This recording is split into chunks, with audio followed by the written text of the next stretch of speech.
Hello, my 3D printer peeps. Today, Tuesday, September 9th, my dear friend ZORA at Creality has left the building. I just wanted to take this opportunity to remind 3D printer companies how important the people that present their brand are. People like ZORA connect users, makers, and content creators worldwide to your brand, forming a society, a family, a community of people that love, respect, and support your brand.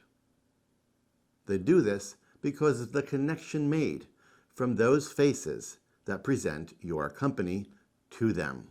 ZORA connected with users, makers, and content creators in such a way that I have not seen elsewhere.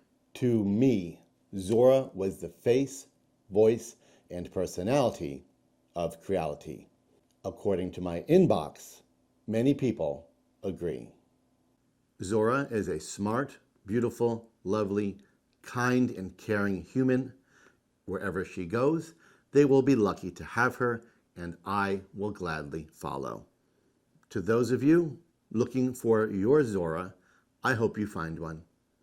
To those of you who believe they already have their ZORA, keep her. Dearest ZORA, on behalf of users, makers, and content creators across the world, we thank you, we love you, and we wish you nothing but the very best. I'm Mr. Greg, and you're on 3D Rundown.